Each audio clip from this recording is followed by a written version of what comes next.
السلام علیکم ورحمۃ اللہ وبرکاتہ۔ بسم اللہ الرحمن الرحیم وبہ نستعین، الحمد للہ رب العالمین والصلاة والسلام علی اشرف الانبیاء والمرسلین نبینا محمد وعلی آلہ وصحبہ اجمعین برحمتک یا ارحم الراحمین۔ ناظرین و مشاہدین گرامی و سامعین با تمکین، قوم عاشورہ کے حوالے سے اس کی فضیلت و خصوصیت کے ذکر کے بعد ایک بنیادی چیز جو اس دن کا ایک پیغام بھی ہے اور ایک سنت بھی ہے، یہ کہ ہم عاشورہ کے روزے کے ساتھ ساتھ اس دن سے پہلے ایک دن 9 ذو الحجہ کے روزے کا بھی اہتمام، 9 محرم کے روزے کا بھی اہتمام کریں۔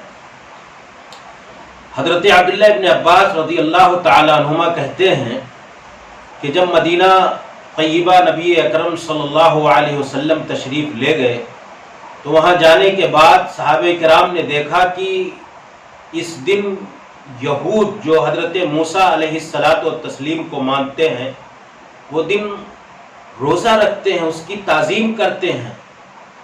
تو صحابہ کرام رضوان اللہ علیہم اجمعین نے یہودیوں سے پوچھا کہ کیوں اس دن تم روزہ رکھتے ہو؟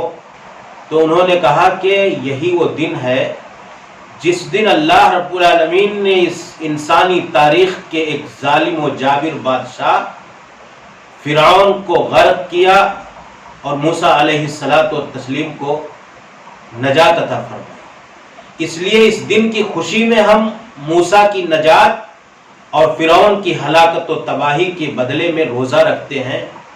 رسول گرامی صلی اللہ علیہ وسلم کو یہ بات معلوم ہوئی تو آپ صلی اللہ علیہ وسلم نے کہا فَنَحْنُ أَحَقُّ وَأَوْلَى بِمُوسَىٰ مِنْكُمْ، تم موسیٰ کو مانتے ہو، ان کی نجات کی خوشی میں تم اس دن روزہ رکھتے ہو، تو ہمارے لیے تو زیادہ ضروری ہے کہ ہم اس دن روزہ رکھیں، اس دن خوشی منائیں۔ ہم تم سے زیادہ ان کو مانتے ہیں، تم سے زیادہ ان کا احترام کرتے ہیں، تم سے زیادہ عزت کرتے ہیں، تم سے زیادہ قریب تر ہیں، اس لیے ہم روزہ رکھیں گے۔ لیکن رسول گرامی صلی اللہ علیہ وسلم نے ایک بات اور کہی کہ فَإِذَا كَانَ الْعَامَ الْمُقْبِلُ صُمْنَ التَّاسِعِ، کہ انشاءاللہ اگر آئندہ سال ہم باحیات رہے، زندہ رہے، تو ہم اس دن کے روزے کے ساتھ 9 محرم کو بھی روزہ رکھیں گے۔ کیوں؟ اللہ کے نبی صلی اللہ علیہ وسلم نے کہا یہ صرف 10 کی روزہ رکھتے ہیں، ہم 9 کو بھی اسی کے ساتھ روزہ رکھیں گے۔ اللہ کے نبی نے صریح الفاظ میں کہا کہ اے لوگو صوموا یوم عاشورہ وخالف الیہود، اے مسلمانوں عاشورہ کے دن 10 محرم کو روزہ رکھو لیکن یہودیوں کی مخالفت کرو۔ صوموا یوما قبل او بعد، ایک دن بعد یا ایک دن بیشتر اس سے پہلے تم ملا کر کے، تاکہ یہودیوں کی مطابقت نہ ہونے پائے۔ یہ ہمارے نبی صلی اللہ علیہ وسلم کو یہودیوں کے طریقے سے اتنی نفرت تھی، اتنی دوری تھی کہ روزہ جیسی عظیم عبادت میں یہودیوں کا طریقہ ہماری عبادتوں میں شامل و داخل نہ ہونے پائے۔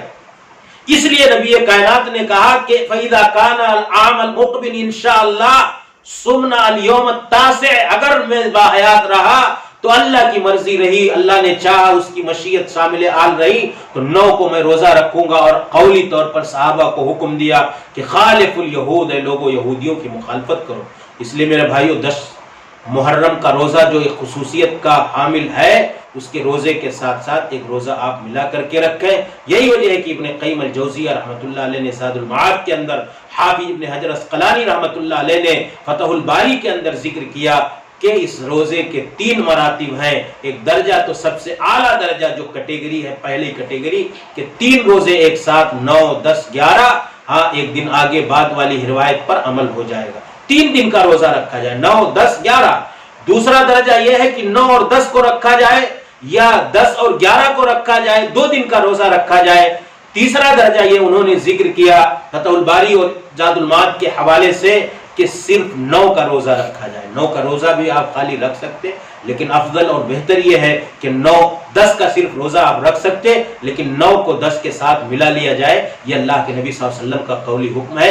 اس لیے میرے بھائیوں عاشورہ کے قوم اور اس کے روزے کی برکت کو پانے کے لیے 10ویں محرم کے روزے کے ساتھ ساتھ آپ 9 کے روزے کا بھی اہتمام کریں، سنت کی مطابقت اور یہود کی مخالفت میں اللہ ہم سب کو سنتوں کا شیدائی بنائے، نبی کی سنت، نبی کی شریعت اور نبی کے مسلک پر چلنے والا بنائے، اور ہر عظیم دن کی پتہ یہ چلا یوم عظیم، عاشورہ کا دن یہ بڑا عظیم ترین دن ہے، اس کی برکت کو پانے کی سعادت عطا فرمائے، آمین۔ وآخر دعوانا الحمدللہ رب العالمین، والسلام علیکم ورحمۃ اللہ وبرکاتہ۔